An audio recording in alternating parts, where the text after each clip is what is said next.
Portfolio management services यानी PMS में निवेश करना तो ठीक है, लेकिन उस पर लगने वाले टैक्स को समझना वो एक बिल्कुल अलग कहानी है।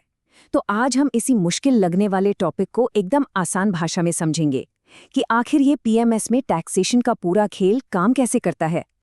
देखिए, जब पोर्टफोलियो बढ़ता है ना, तो वो नंबर्स देखकर हम सब खुश हो जाते हैं, जाहिर सी बात है। पर क्या वो नंबर ही सब कुछ है?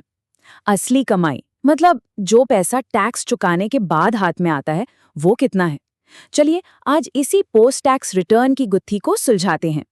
चलिए इस पूरे मामले को एक सफर की तरह देखते हैं और इस सफर का जो सबसे पहला पड़ाव है वो है अपनी टैक्स आइडेंटिटी यानी टैक्स पहचान को समझना, क्योंकि टैक्स के नियम हर किसी के लिए एक जैसे नहीं होते।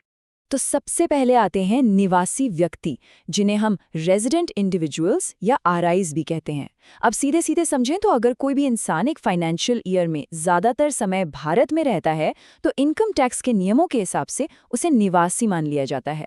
और फिर दूसरी तरफ है अनिवासी भारतीय यानी एनआरआईज।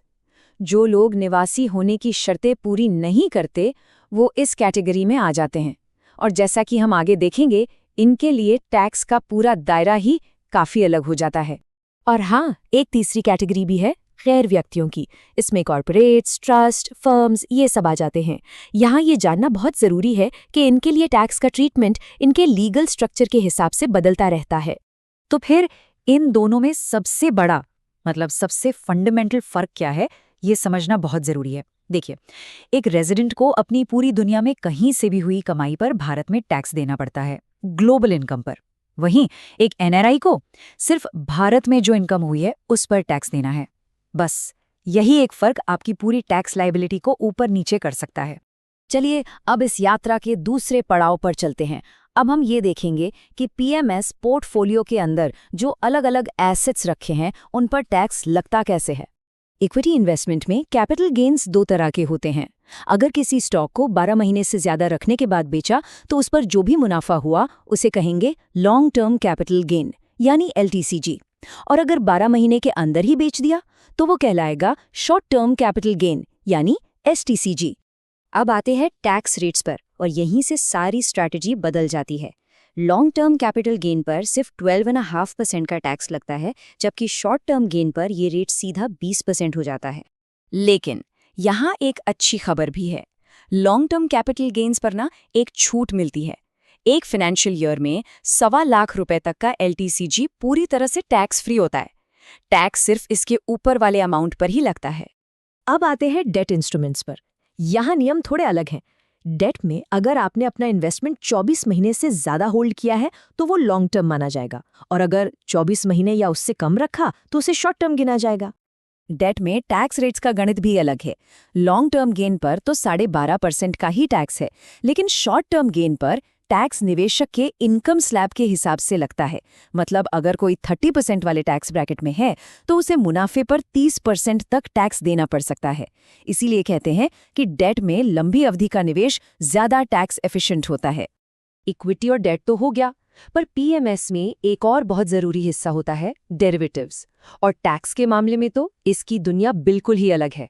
फ्यूचर्स एंड ऑप्शंस जैसे डेरिवेटिव से जो इनकम होती है उसे कैपिटल गेन नहीं मानते। जी नहीं, उसे बिजनेस इनकम की तरह ट्रीट किया जाता है। इसका सीधा सा मतलब ये है कि इस मुनाफे पर टैक्स आपके इनकम स्लैब के हिसाब से लगेगा, कैपिटल गेन वाले कम रेट्स पर नहीं। चलिए अब कुछ और जरूरी बारीकियां समझते हैं और एक ऐसे सवाल पर आते हैं जो लगभग हर पीएमएस इन्वेस्टर के दिमाग में घूमता है। सवाल ये है कि जो हम पीएमएस को मैनेजमेंट फीस देते हैं या जो दूसरे खर्चे होते हैं उनका क्या हम उन्हें अपने मुनाफे से घटाकर अपना टैक्स कुछ कम कर सकते हैं? और इसका सीधा सा जवाब है नहीं। ज्यादातर मामलों में ऐसा नहीं होता। एक इंडिविजुअल इन्वेस्टर के लिए ये जो मैनेजमेंट फीस है या ब्रोकरेज जैसे दूसरे खर्चे हैं, उन्हें कैपिटल गेन से घटाया नहीं जा सकता। बात सीधी है। कैपिटल गेन का हिसाब होता है selling price minus cost price, बस। बीच के खर्चे इसमें नहीं आते। और अब हम अपनी इस यात्रा के आखिरी पड़ाव पर हैं। यहाँ हम ये समझेंगे कि एक इन्वेस्टर को अपनी टैक्स देनदारियों के बारे में पता कैसे चलता है और उसे आगे क्या करना होता है। अच्छी बात यह है कि इस सारा हिसाब किताब खुद नहीं करना पड़ता।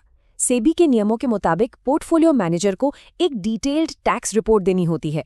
इसमें capital gains, derivatives income, dividend सबका पूरा ब्यौरा होता है। इससे टैक्स फाइल करना काफी आसान हो जाता है। जैसा कि यहाँ लिखा है, पीएमएस इन्वेस्टमेंट के टैक्स इम्प्लीकेशंस को समझना किसी भी इन्वेस्टर के लिए अपने पोस्ट टैक्स रिटर्न्स को मैक्सिमाइज करने के लिए बहुत जरूरी है। ये सिर्फ नियम कानून की बात नहीं है, बल्कि ये पक्का करने की बात है कि आपकी मेहनत की कमाई का ज्यादा से ज्यादा हिस्सा आपके पास ही रहे। तो इस सारी जानकारी के बाद एक सवाल खुद से पूछना बनता है, क्या आपकी जो मौजूदा इन्वेस्टमेंट स्ट्रैटेजी है वो इन टैक्स के नियमों को ध्यान में रखकर बनाई गई है?